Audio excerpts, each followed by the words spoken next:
unfortunate pregnancy outcomes, and just a host of other topics that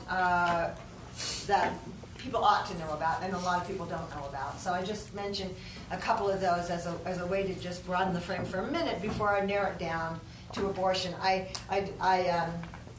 I teach the seminar. It's called Race, Class, and Reproductive Justice, and when I teach it, the main message I always try to convey to my students is that we have a two-tiered system of reproductive rights and justice.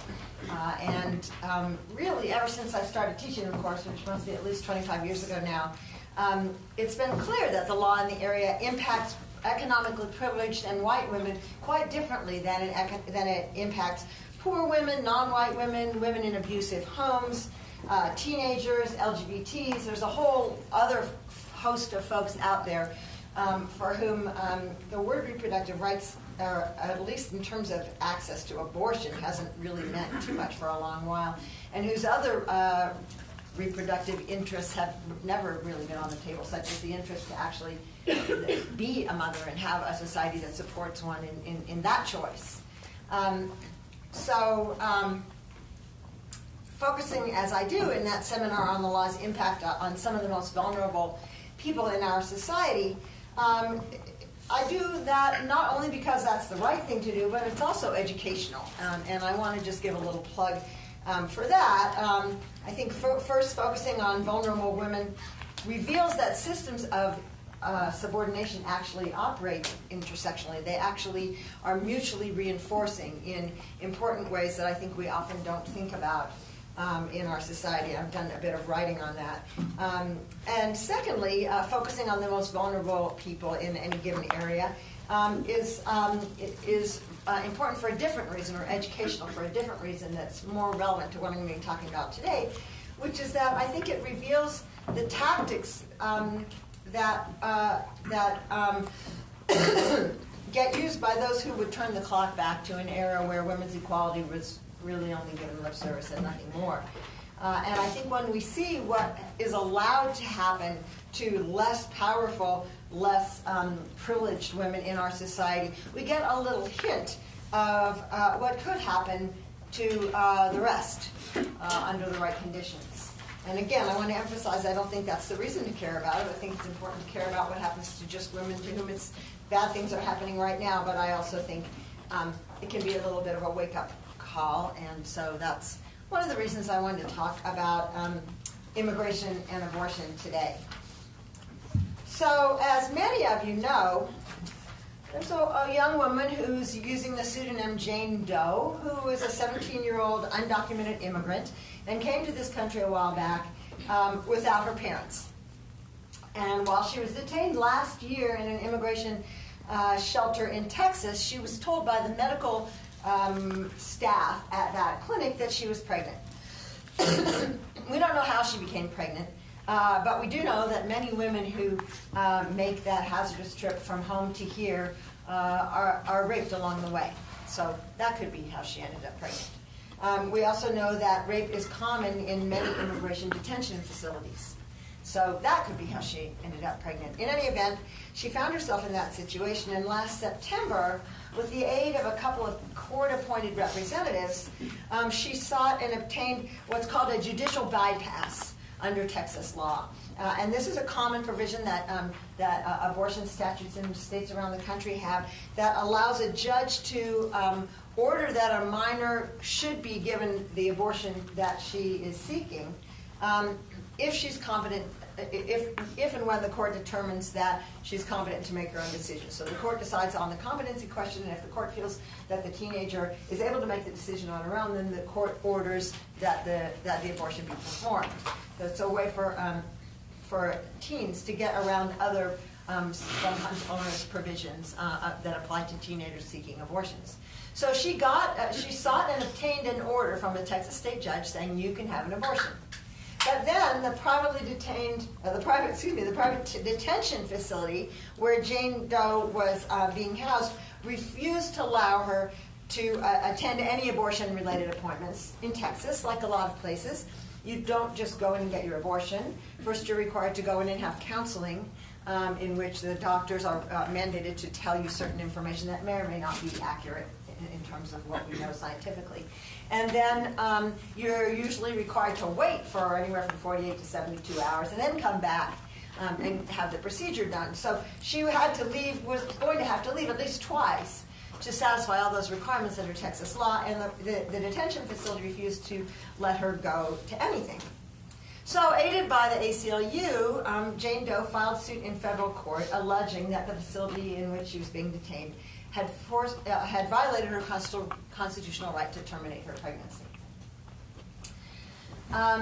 The shelter stated that it was following a policy adopted about a year ago, last March, by the Office of Refugee Resettlement, which probably most of you have never heard of. I think most of us who are not in the immigration area specifically had never heard of it until this case popped up. But it's an entity within the Health and Human Services Department, and the shelter had contracted. The shelter was actually a private shelter, but they had signed a contract with ORR to detain immigrants for ORR, and that's what they were doing.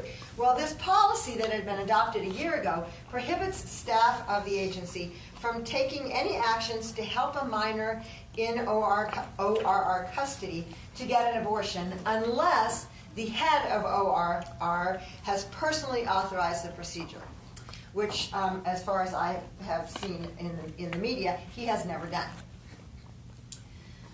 So that was where things stood until October, when a federal district court granted a temporary restraining order to Jane Doe, or really a restraining order against the government, mandating that they allow Doe to leave the facility so she could go and obtain an abortion, which she did on October 25th of last fall.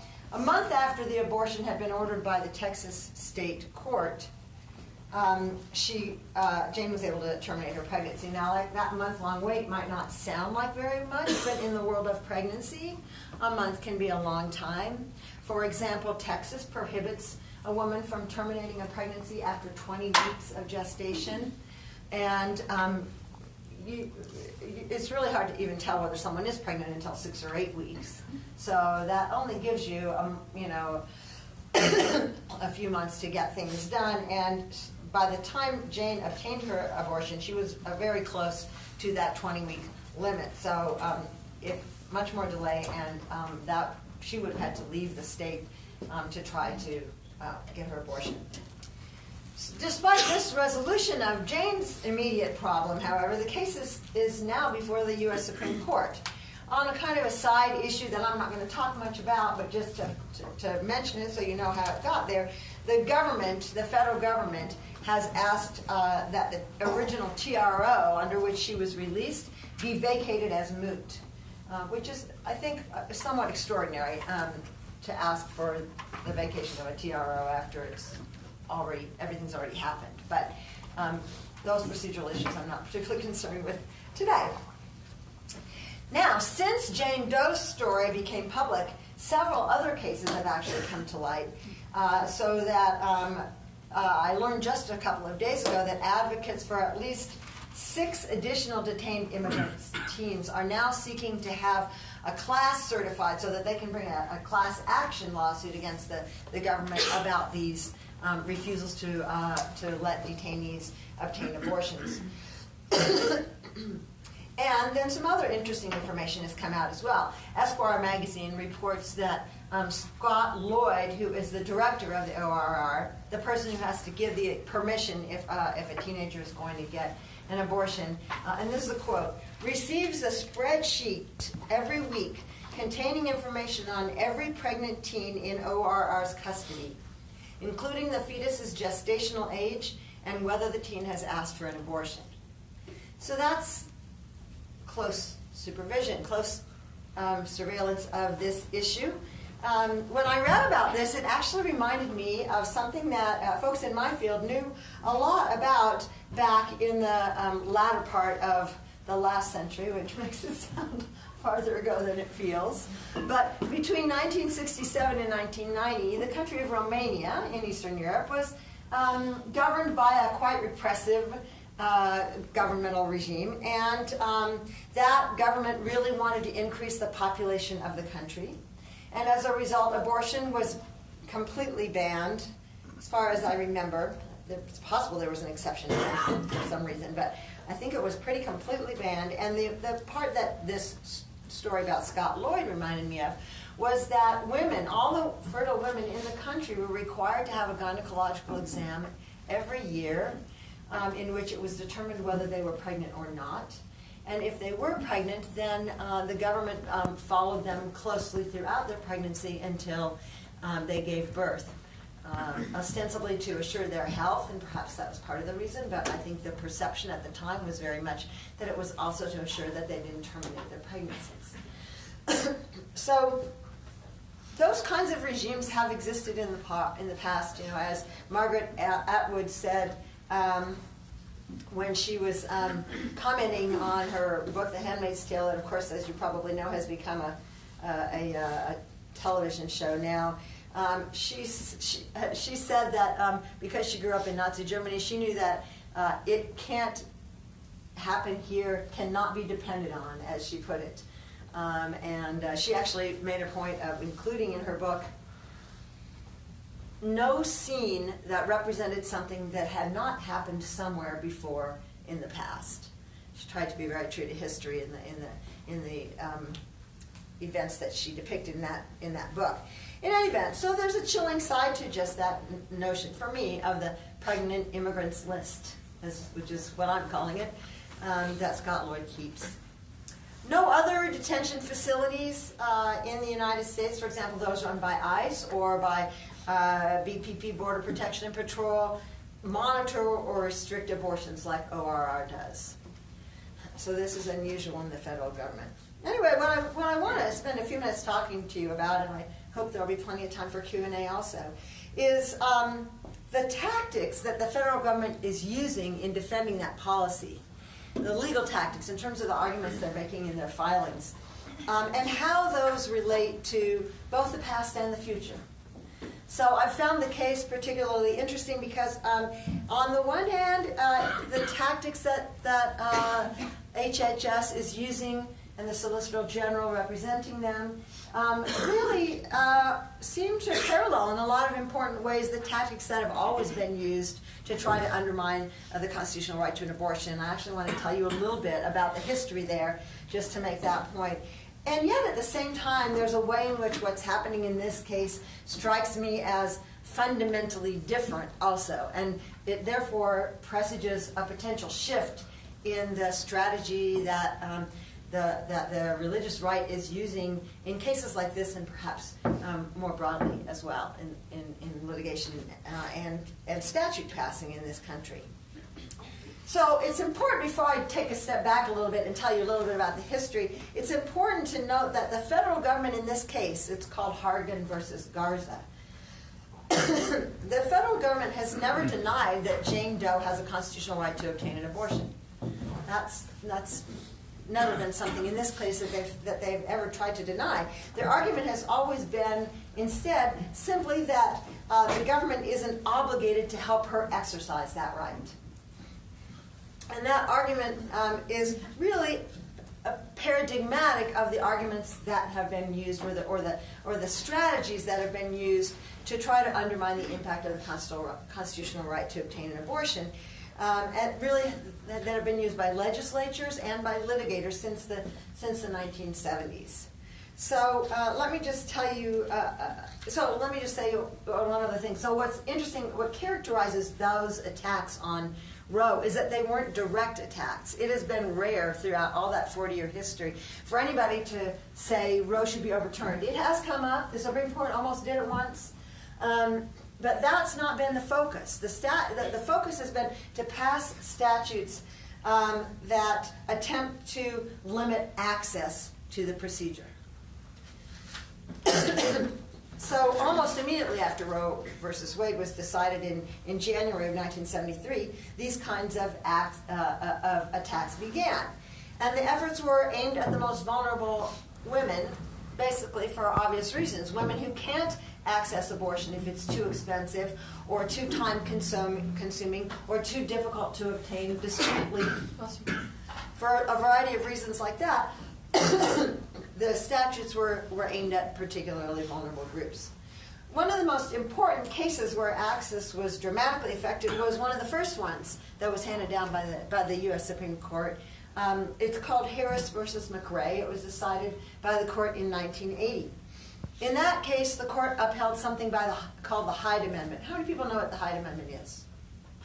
Look at that. See, this is why I'm so glad I'm here. You should know about the Hyde Amendment. But it's not surprising that you didn't, because nobody ever talked about it for decades and decades.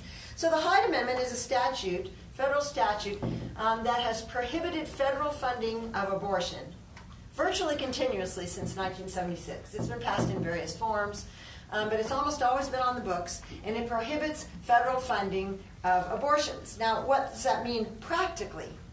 What that means is that under the amendment, the over 15 million women in this country who receive virtually all of their health care from Medicaid, a federal program, are not entitled to have abortions paid for by Medicaid. It will pay for childbirth. It won't pay for an abortion.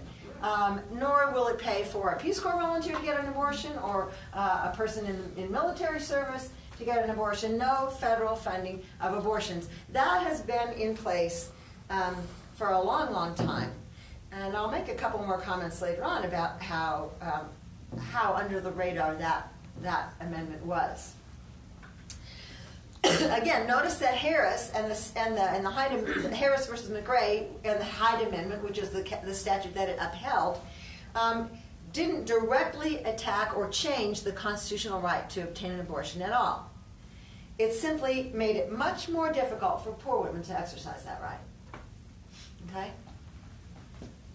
So the Hyde Amendment was followed by countless other federal and state statutes aimed at reducing access to abortions without actually banning abortions. Okay?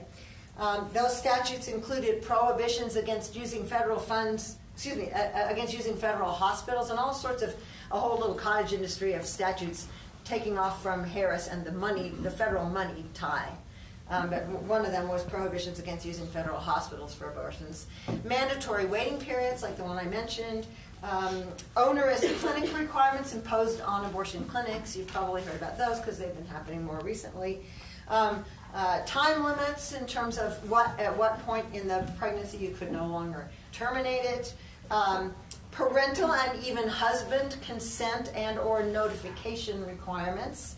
Provider restrictions of various kinds, such as requiring them to have admitting privileges in a local hospital, which sometimes can be almost impossible to get if you don't practice anywhere but in the abortion area.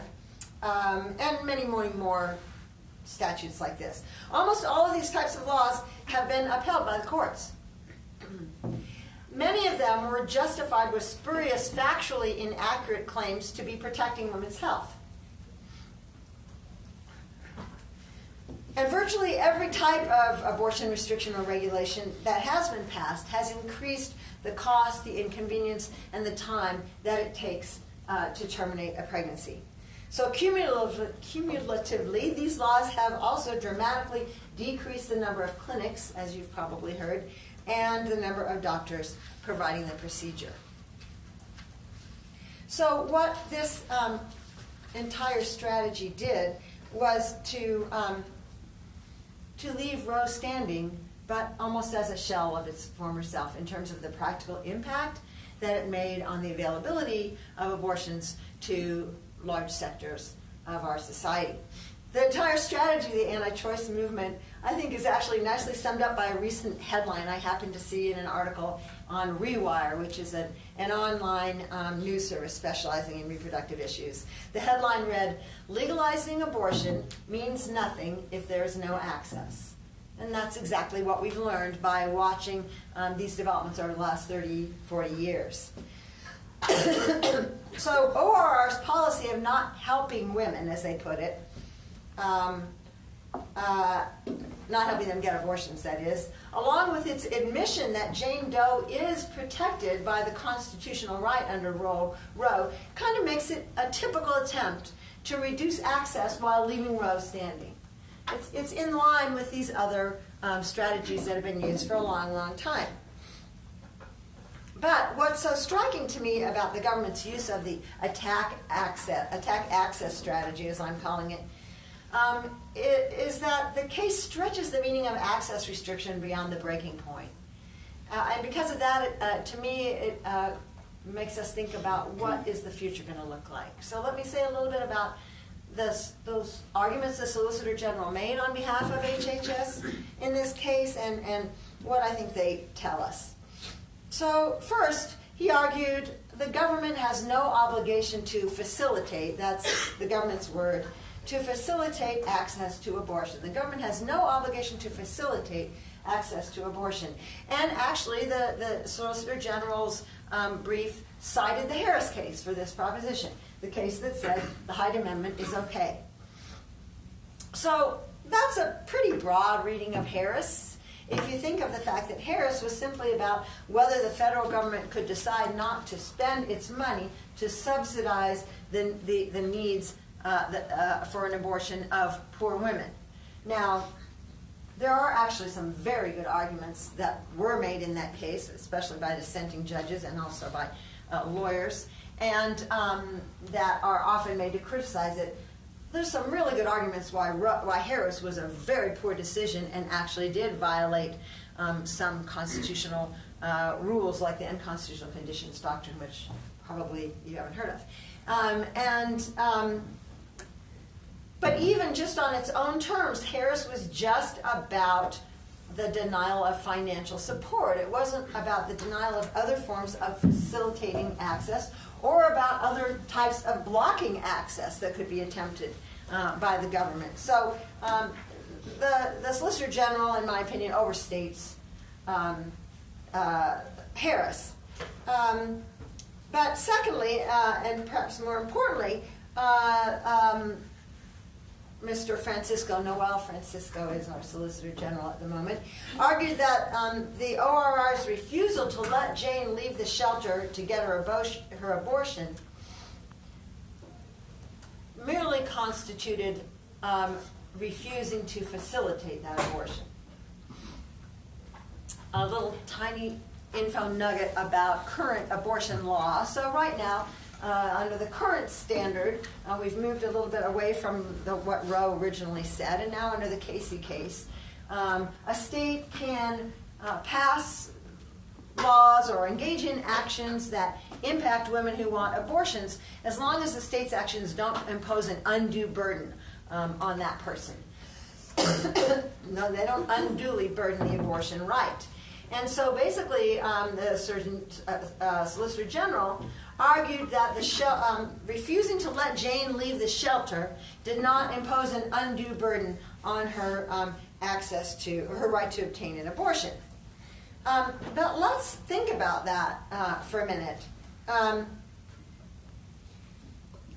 The shelter, as per instructions from ORR, was not giving her permission to leave and go and get the medical care that she was trying to get. What does it mean to not give consent to someone whom you are already detaining against their will?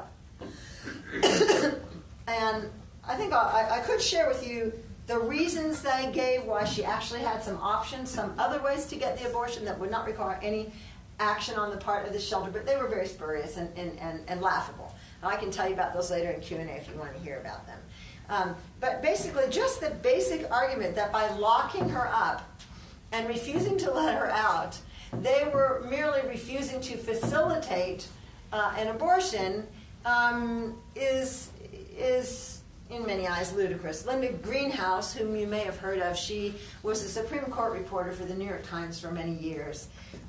She called the Surgeon General's, I keep wanting to call him the Surgeon General, the Solicitor General's filings, she called his filings breathtakingly audacious. That was her reaction to the claims of this sort that he was making. And as she points out, refusing to let an individual out of custody is not merely failing to facilitate an abortion. It's not the same as not paying for an abortion, which the court said was okay in Harris. Basically, by relying on Harris, the Solicitor General seems to be equating refusing to pay for an abortion with locking someone up. I mean, it's just not the same. And by the way, Doe was not asking for the government to provide transportation to the abortion or to pay for the abortion or to expend any resources at all. She was simply asking them to let her out, to stop detaining her. Nor did the ORR prohibit detainees from leaving the shelter to get health care that they needed. So that was not something either that could have been relied on. Anyway, this case has elicited even more extreme statements from judges and executive branch officials that it's worth knowing about. For example, in an opinion in one of the Hargan versus Garza appeals, a judge by the name of Henderson on the D.C. Circuit Court of Appeals maintained that the due process clause on which the Roe right is grounded simply doesn't apply to undocumented immigrants at all. And, by the way, Scott Lloyd, head of ORR, has said the same thing. This last statement is an extreme and dramatic statement. I really don't think you can overstate how extreme it is. A statement that evinces a willingness to directly attack Roe, to basically directly say that at least to certain groups it doesn't apply. It's also a statement that would open the door to a potentially catastrophic narrowing of the meaning of the term person under the Constitution. The Due Process Clause uses the term person. It doesn't use citizen in the Due Process Clause. So, to me, the case also presages perhaps a really different era coming forward. A new era where vulnerable groups' reproductive rights are much more brazenly and mercilessly, is a word that I want to use, eliminated. And an era where language loses its meaning, and governmental power doesn't really feel the need to convincingly justify the exercise of that power. Those are the negative kind of shadows that I think the Hargan versus Garza case casts. Now, after all this doom and gloom, let me end on a somewhat more positive note. So this stealth strategy that the right has used for attacking abortion access by vulnerable groups worked for a long, long time, as I alluded to before. For over 25 years, it was really under the radar. Throughout the 70s and the 80s and the early 90s, I would say. And perhaps that's because the access restrictions didn't challenge Roe directly. So they weren't perceived as threatening the foundational constitutional right that every woman had. They weren't seen as threatening it. Another way to say this, I think, is that those attacks on access to abortion impacted women who existed outside of the bubbles in which mainstream politics, mainstream feminism, and mainstream media existed. So there's a reason why many of you have never heard of the Hyde Amendment. It just wasn't talked about. In fact, Democratic President Bill Clinton signed a version of the Hyde Amendment into law in 1973, and as far as I've been able to tell, never paid any political price for that action. And it wasn't until 2016 that the Democratic Party formally opposed the Hyde Amendment in its national platform. So it wasn't a Democrat-Republican thing that was happening, really.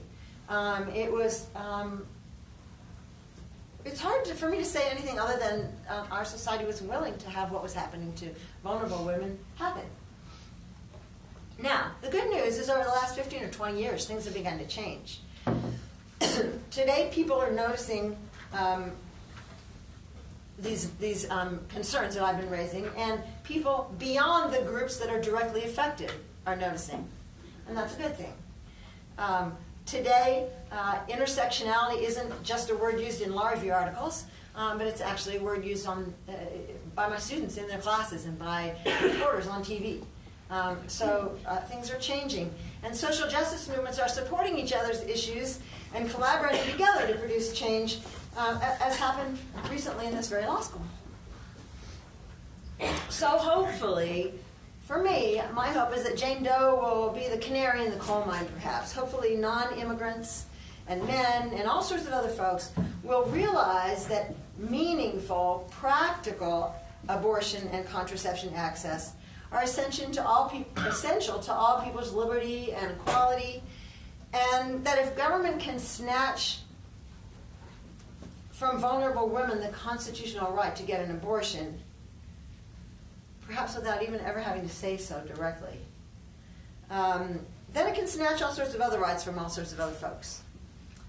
So hopefully, in short, I think the Hargan versus Garza case will help everyone to continue to pay more attention. That's it.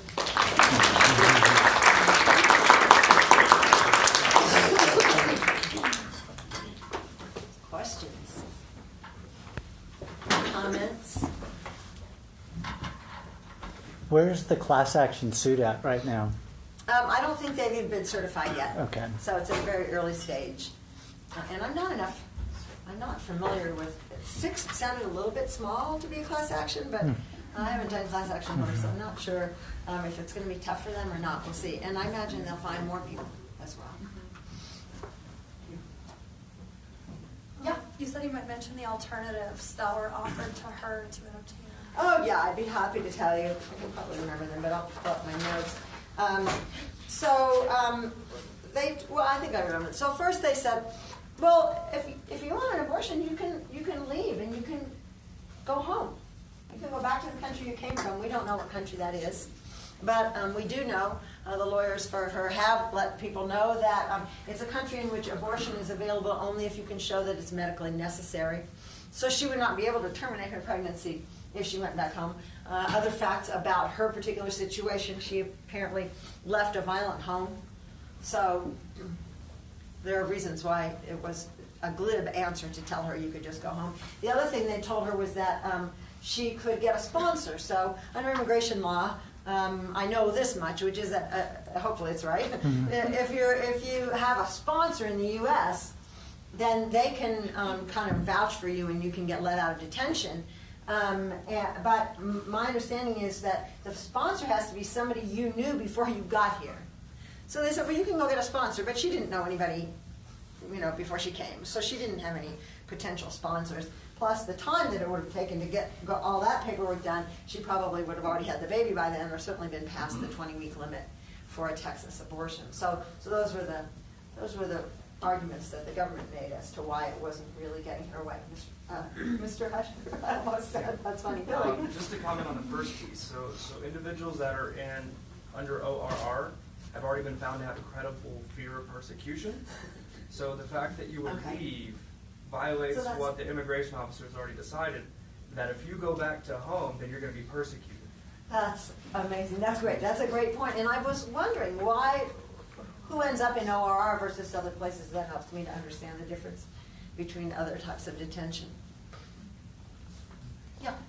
This is kind of a comment, and I don't mean to bring like the gun debate into it, but it's kind of like hard not to think about with like all the restrictive measures that can be taken on like that, someone's constitutional right, woman's constitutional right to do what they will with their body. It's just kind of, it saddens me, and it's outrageous that like, where as a country we value someone's right to have a gun more than like a woman's right to do what they want with their body, and that we can restrict like all those restrictions that you were talking about.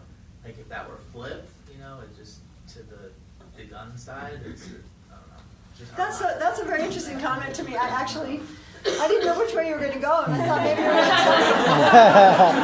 thought maybe you were going to tell me that the same thing had happened to gun owners. And I don't know. It hadn't been my sense that there had been much chipping away, but yeah, that's an interesting and just disturbing comparison. Just as a side comment, there's a whole other way of looking at abortion that I talk about in my class. It's of course understood as a privacy right about being able to make your own choices about your body. And there's nothing wrong with that. But some of us also think of it as an equality right. And we think of being able to control your reproductive capacity is really essential for women to actually be equal participants in our society and equal citizens in our society. And so I think it's kind of, when we see the contrast that you're drawing, it's hard not to think about that, and it's hard not to think about the fact that we live in a patriarchal society, that we live in a society that really doesn't want women to be equal. I think that may partly explain the difference. Yeah?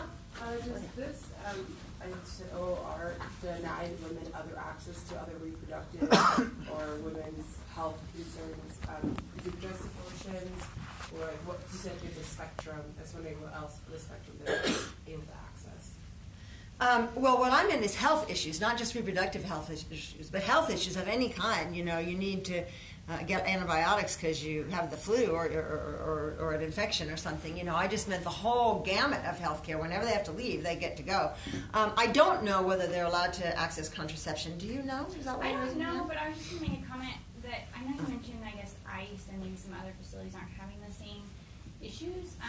But a friend of mine was working with, we did represent a woman who was pregnant in an ICE facility and was actually given a prescription for some drugs that under FDA regulations are not supposed to be given to pregnant women. So I guess I would just flag that I think there's kind of a big problem of not maybe having access to good prenatal care, if that's the way you want to go. Well, and I did not at all mean to be suggesting that that was not true. In fact, that is true throughout our prison system, not just the detention of immigrants, but there are terrible problems with not having access to reproductive health care, even to decent nutrition, or even sanitary supplies. I mean, it runs the gamut. It's a big, big, big problem in our prisons. So yes, I definitely did not mean to suggest otherwise. Yeah. I know you mentioned, obviously, there's this layer of white privilege going on just in healthcare and abortion access, kind of just out in the world. Are you seeing that also in detention facilities? Someone who appears like more white is getting access to more care? You know what? I completely spaced out your question because I was worried that I never finished answering Olivia's. You did. Did I? Okay. So now tell it to me again.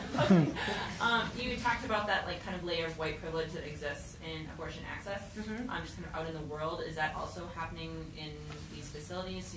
Seeing someone who like looks more white in a detention facility being given more access than someone who... I don't think we know that. I would doubt that that's true, at least in ORR facilities, because Scott Lloyd has a long, long, long history of being a quite extreme anti-abortion advocate and head. I forget what the name of which organization he was the head of before Trump appointed him to his current post. But I think it's a mission that he's on that he probably is race neutral about, but I don't know for sure. Certainly haven't seen any information about that in the coverage. Yeah, Joe. This is a little tangential, but could you talk more about what you mean by the rights to motherhood as being part of this whole reproductive justice equation? Like, what is that? What kind of support do we deserve? So one of the great things about the last 10 or 15 years is that the mainstream feminist movement has started paying attention to feminists of color who have been talking about these sorts of issues for a while, and those who represent poor women also. Partly because those groups have demanded attention, I think. They've been very vocal and very effective in their advocacy. And so people have started to understand what those groups have been saying for quite a while, which is that, you know, the right to an abortion, the right to not have a child, is only one side of the equation of what we would mean if we really were talking about women's ability to control their reproductive capacities and lives. And a lot of poor women, for example, want children and feel that they can't afford them. And our society a lot of times treats motherhood almost as a class privilege. Like, you'll see all sorts of like family caps in welfare statutes that don't allow public assistance to be given to somebody who has a child while they're already on public assistance. This idea that you don't deserve to have a child if you can't afford to have one, and this blame that gets placed on those women as if they're making irrational decisions regardless of the reasons why they might not have money. Anyway, and so there's been a lot of attention lately to the idea that women also have a right to be mothers.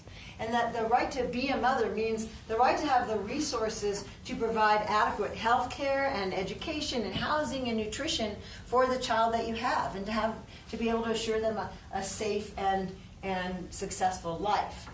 And so there's that whole other dimension that really our society has sorely neglected, which is what many people have pointed to for a long time in saying that our society's commitment to life only exists until the moment when the fetus is born, and then not past there. So yeah, there's been a lot of discussion about that kind of stuff lately. Yeah.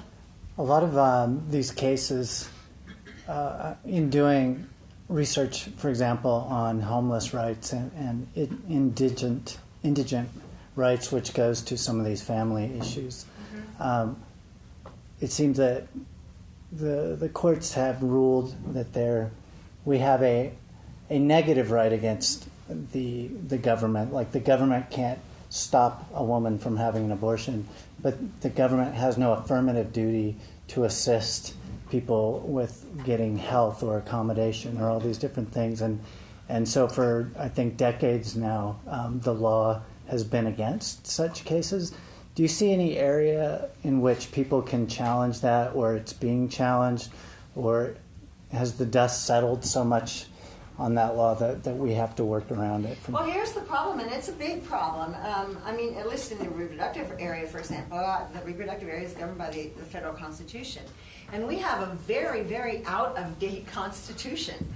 Our Constitution is what's called a negative rights Constitution. The whole thing is set up to define what the government can and can't do to you. But private actors can do whatever they want. And the society can be structured by those private actors in whatever ways might affect individuals. And there's no right to complain about that. Whereas South Africa, Mexico, various countries around the newer countries, like South Africa, around the world have what are called positive rights constitutions. And they actually have in the text of their constitution a right to housing, a right to education, a right to health. And so it's much easier in those countries. I don't know that the results always end up perfect. And certainly my understanding from South Africa is that they don't always end up perfect. But at least there is language you can use to make the arguments, and we don't have that language in our Constitution. So some states, for example, New Mexico, there was a well-known New Mexico case actually litigated by a colleague of mine, Ann Scales, who's no longer here, where New Mexico had passed an equal rights amendment that was actually understood as including sort of positive rights in it. So, I mean, you can put them in state constitutions, which are a bit easier to change than the federal Constitution, and you can certainly put them in statutes. I'm not aware of there having been there are ways to, there are statutes that create all sorts of positive rights that people have. But that's pretty much the only way to do it. The problem is the background, big structure is antiquated. Yeah. So one of the things that struck me was your mentioning of how one of their strategies or their scheme is that, to leave Roe as it is, but they're building barriers in other laws. And to me, that reminded me of after the right to vote was extended to Black Americans, that there was literacy tests and voting polls were hard to access. That's a good point. Do you see scholars making that connection and analyzing it through that lens? And then do you think that we could use how we have whittled away those laws and those barriers to address this situation? Well, I don't know how much success we've made on that latter front, especially since the Shelby County case, which threw out the Voting Rights Act essentially, or emasculated it, if you'll excuse a gendered metaphor. But I think it's an interesting parallel. I mean, there are some ways in which people have drawn that parallel. For example, we call that era the Jim Crow era. And as you may know, there's a book called The New, well, no, that's not what I want to say. Well, I have to say that first. There's a book called The New Jim Crow, which is about how our criminal justice system is kind of doing the same thing as happened then. There was also an article written called The New Jane Crow, which was an attempt to talk about some of these criminal prosecutions of pregnant women that I was referring to earlier, and analogize those to Jim Crow, that they're another form of penalizing and controlling women of color in our society through the criminal justice system. So that's a little bit of a parallel that was really piggybacking on the new Jim Crow. But I haven't seen people directly drawing that analogy, and I think it's an interesting one. I think to me, it's persuasive. I'm just off the top, just in my first reaction to it. It's a nice insight. You had a question too. Yes. So you hear about this evangelical anti-abortion movement that's been growing power since Roe, and they've managed to put a lot of people in political positions and things like that. And then you said that there's a progressive feminist movement that's coming back and countering it. But are we not a bit behind, since they've started so soon and they've managed to reach these high arches of the political spectrum? And then what are the steps the progressive feminist movement can now take? Well, if I knew the answer to that question, I don't know if I'd be rich, but I'd be famous. I mean, partly I want to say, isn't the left always behind, which may not be very helpful. I mean, you're right. From school boards on up, the religious right was very savvy in their political organizing and strategizing, and they're in a lot of places now. So I don't have an answer for you, but I can tell you there are a lot of organizations out there, and a lot of them are working very hard. And there are organizations locally who you can connect up with. I should give a shout out to COLOR, which I don't remember the acronym, blah, blah, blah. Anyway, it's a Latino organization. I can't remember what COLOR stands for. But it's a feisty and really active and creative organization working on reproductive rights and justice issues with a focus on Latinas, but a lot of collaborative work done with other organizations as well. So there's just a variety of organizations all over the country now, and the cool thing is they are starting to work together. And I think the left, in terms of just the numbers, in terms of people's opinions in this society, is much more numerous than the right. I remember years ago, did you all hear of an organization called Operation Rescue? It was a really well-known anti-choice organization. And one time when I was teaching my reproductive justice class, I decided to have the students do placements in organizations. And I wanted to give them options all across the political spectrum, so I had something set up with the Attorney General, and I figured if I had the Attorney General and Operation Rescue, that would be good for that side, because not too many of the students probably were going to want to do that side of the equation. And I couldn't find anybody from Operation Rescue. Like, it turned out the organization that I thought was this big, powerful organization was like a couple people in D.C. They didn't have any local chapters. So it's sometimes hard to tell, just from the news that an entity can generate, how big it actually is in terms of grassroots support. For me, that's a hopeful thought. Yeah. I guess this goes more to the opposite side of the reproductive rights, like the right to be a mother. How much discussion is there about how that choice to become a mother has equal protection and discrimination concerns as far as employment and access to other things after? Because it seems like whether it's explicit or not, women are being discriminated against as mothers as far as opportunities and pay and, oh, the kid's sick, I have to stay home. Oh, okay, well, we're going to penalize you for that somehow. So is that part of that discussion? Well, there's that discussion, certainly that topic has been opened up by this idea of reproductive justice and the idea of the right to become a mother. But in the issues that you just alluded to there, it also overlaps with employment discrimination law. And so there's a lot of literature on employment discrimination law. I wrote an article a couple of years ago about breastfeeding at work. And no surprise, but guess who gets impacted by breastfeeding regulations at work?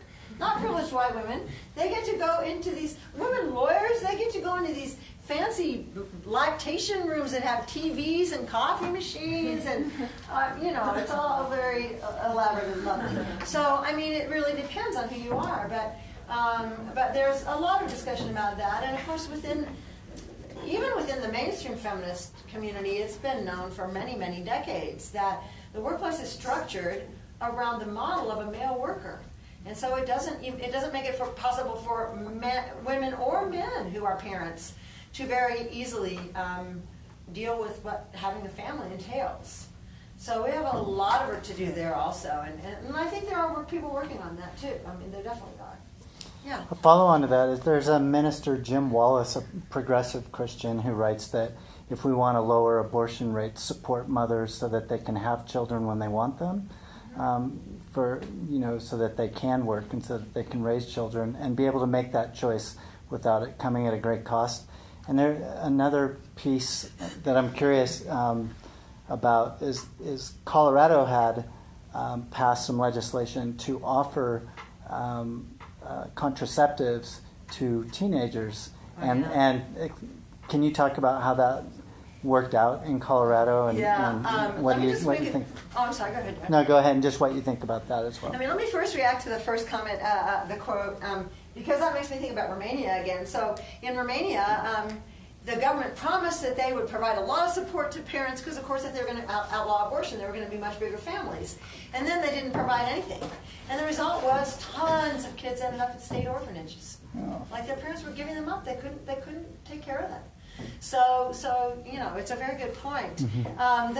The program here was a program. I'm not going to know. I don't know if I know the latest on it. So it was a program that existed that gave contraceptives free to teenagers, and it dramatically affected the unwanted pregnancy rate. And it was like really, really, all the data that was collected showed that it was a really good thing, and then the legislature refused to fund it.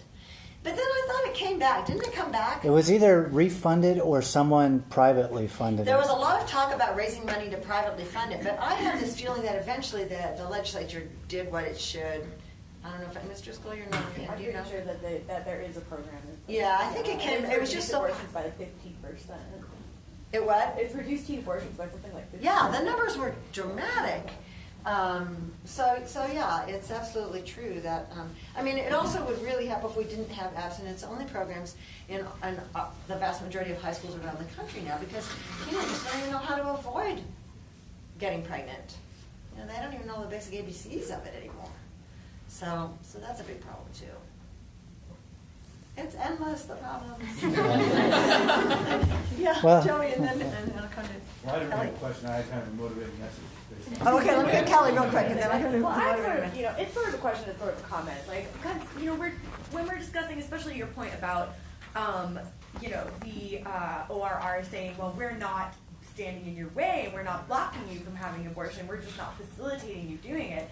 That comes off as really disingenuous, not just in this situation, but if you look at so much of the policies that have been passed that have reduced access so much that in some states they have one abortion clinic for, a state like Texas size. And to me, that is getting into the territory of being really disingenuous. And I'm just kind of curious, I think that probably a lot of us here think so, but at what point is the court going to say, like, this refusal to help is actually an act of law?